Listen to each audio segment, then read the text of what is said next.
জুড়ে আজকে ডক্টরসদের যে আন্দোলনকারী সংগঠন তারা ডাক দিয়েছিলেন দলমত বর্ণ ধর্ম নির্বিশেষে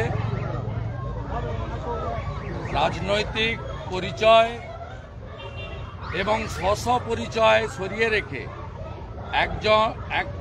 একজন সচেতন নাগরিক, একজন প্রতিবাদী জনতা হিসেবে রাত্রি 9টা থেকে 10টা ঘরের আলো বন্ধ করে রাজ্য জুড়ে আলো জ্বালো।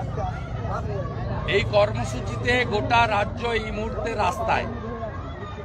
মহিলাদের অংশগ্রহণ উল্লেখযোগ্য। সকলেই একটা কথা বলছে, আমার মাটি আমার দেশ, ধর্ষকদের করব শেষ, জাস্টিস ফর আরজি কর। আর এই ঘটনার দায়ভার নিয়ে দফা 1 দাবি 1 মুখ্যমন্ত্রীর পদত্যাগ। 8 থেকে 80-র একটাই সুর, সমাধান একটাই, মুখ্যমন্ত্রী সমস্ত দায়িত্ব কাঁধে নিয়ে পদত্যাগ করুন। আর সিবিআই কোর্ট সবাই মিলে দ্রুততার সঙ্গে আরজি করের ধর্ষক, খুনি আর প্রমাণ লোপাটকারীদের মৃত্যুদণ্ড দিক। আমি বিনীত গোয়েলের সিবিআই হেফাজত দাবি করি। পদত্যাগ দাবি করছেন ডক্টরদের অর্গানাইজেশন জুনিয়র।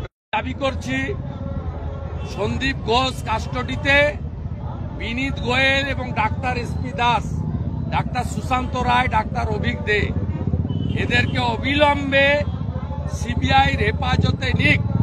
আর এই এনজয় করছে এই সন্দীপ ঘোষ সহ এই দর্শকরা, এরাও আগামী দিনে মমতা ব্যানার্জির সৌজন্যে 5 স্টার আপ্যায়ন পাবে যদি না এই মামলাকে পশ্চিমবঙ্গের বাইরে না নিয়ে যাওয়া হয়। আগামীকাল কোর্টে তো উঠবে কেসটা, আগামীকাল কোর্টে কেসটা। আমি কোর্টের ব্যাপার বলতে পারবো না। মিডিয়াতে বলছে কালকে হবে না, হবে, কালকেই দেখা যাবে। আমরা দ্রুত শাস্তি চাই। আর এই সমস্যার মূল কারিগর মমতা ব্যানার্জির পদত্যাগ চাই।